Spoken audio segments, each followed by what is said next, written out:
আসসালামু আলাইকুম বন্ধুরা, শবনম রিশান ব্লগসে স্বাগত। সকাল হয়ে গেছে, বুঝতেই পারছো। রিশান এখন বাইরে বেরোনোর জন্য ওর মনটা আনচান আনচান আনচান আনচান করছিল। তো যাই হোক, ফাইনালি ওকে দরজা খুলে দিয়েছি। এখন করে দরজাটা খুলতে লাগে না, যদি না ছিটকিনি দেওয়া থাকে, নিজে নিজেই দরজা খুলে নেয়। এই দেখো, একটা পেয়ারা ছিল, সেটা নিয়ে ও বল বানিয়ে খেলা করছে এখানে।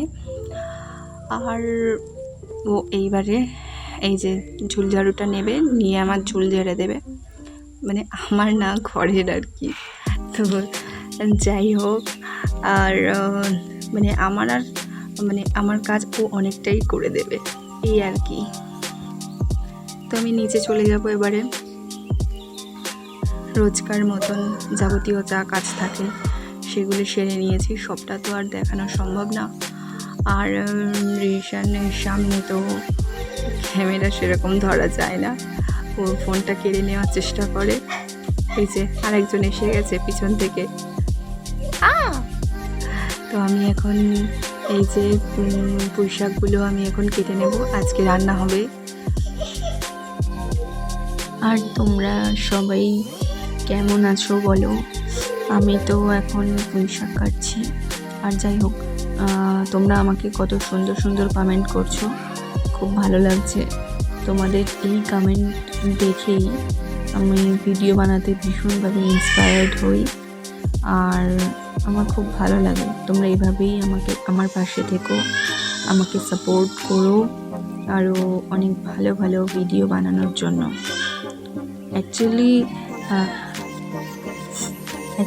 আমি আমার ইউটিউব জার্নিটা, রিশান তখন একদমই ছোট ছিল, 5 মাস ছিল। তো তখন থেকেই তো বাড়ির বাইরে সেভাবেই যাওয়া হতো না। আর তো ভাবলাম কি করব, তো কিছু তো একটা করতে হবে, কোনো কিছুর সাথে থাকতে হবে, নিজেকে বিজি রাখতে হবে। যদিও রিশানকে নিয়ে সারাদিন সারা রাত এক হয়ে যেত, তবুও যেন মনে হতো কিছু একটা করতে পারলে ভালো লাগতো, নিজের জন্য ভালো লাগতো অ্যাটলিস্ট। তো সেই থেকে আমার ইউটিউব জার্নি শুরু হলো। আর তখন থেকে আমি শুরু করেছিলাম, প্রায় 3-4 মাস মতন আমি ভিডিও আপলোড করতাম। আর একটা সমস্যা হয়ে গিয়েছিল, রিশানের তখন হাঁটতে পারতো না, বসতে পারতো না। তো আমি একা হাতে ভিডিও কন্টিনিউ ভিডিও করতে পারতাম না, ভিডিও করব কিভাবে। আর আমার কাছে কোনো ভিডিও স্ট্যান্ডও ছিল না, আর আমাকে কেউ ভিডিও করেও দিত না। তো আমি একা যতটুকু পারতাম প্রথমে শর্ট ভিডিও আপলোড করতাম। তারপর থেকে কোনো দিন আমি ভাবিনি যে ডেলি ব্লগ করব বা কিছু করব। তো তারপরে যেহেতু আমার ভিডিও করাতে ভীষণ প্রবলেম হতো, তো সেই জন্য আমি ভিডিও করা বন্ধ করে দিয়েছিলাম প্রায় 6-7 মাস মতো। আবার ভাবলাম যে সেই তো আমি ভিডিওটা করা বন্ধ করে দিয়েছি, আর মাঝে মধ্যে 1-2 করে ভিডিও আপলোড করতাম। তো সেই ভিডিওতে সেরকম দেখতাম যে আর কোনো ভিউজ আসতো না। তো আমি তো অত শত জানতাম না যে ইউটিউবে ভিডিও আপলোড না করলে ভিউজ কমে যায় বা সাবস্ক্রাইবার হয় না, এত কিছু বুঝতাম না, এত কিছু জানতাম না।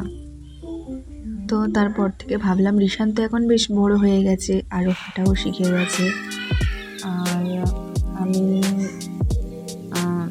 কি বলবো, আর আমি ভাবলাম ঠিক আছে, তাহলে এখন তো ভিডিও ফের আপলোড করা যেতেই পারে।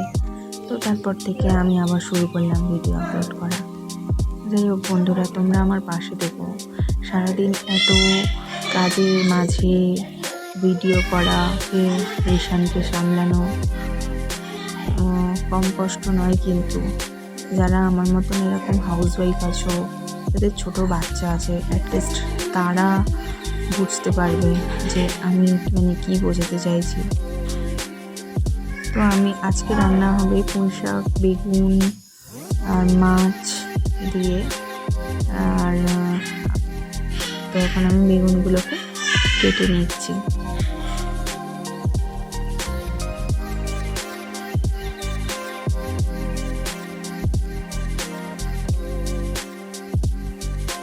আর দেখো বাড়িতে কিছু কলা ছিল, কাঁচকলা ছিল, আগের দিনের একদিন কি দুদিন আগে এনেছিল সম্ভবত।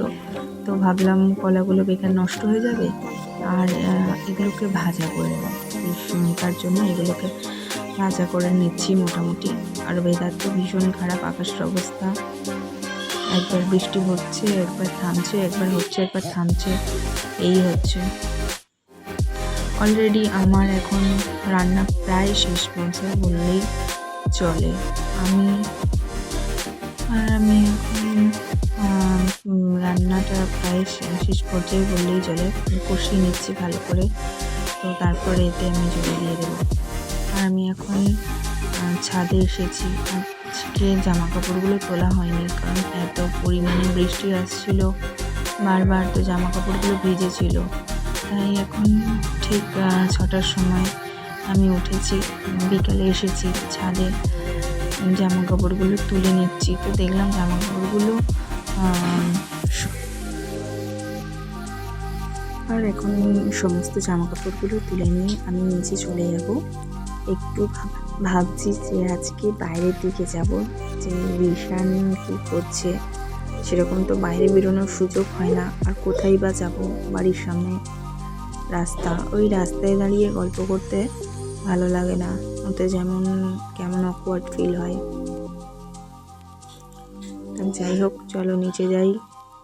আর এই যে রিশান দেখো কেমন খেলা করছে, ওকে খালি পায়েতেই ছেড়ে দিয়েছি যে একটু মাটির সংস্পর্শ লাগুক, কারণ সবসময় তো পাকা মেঝের উপরেই থাকে।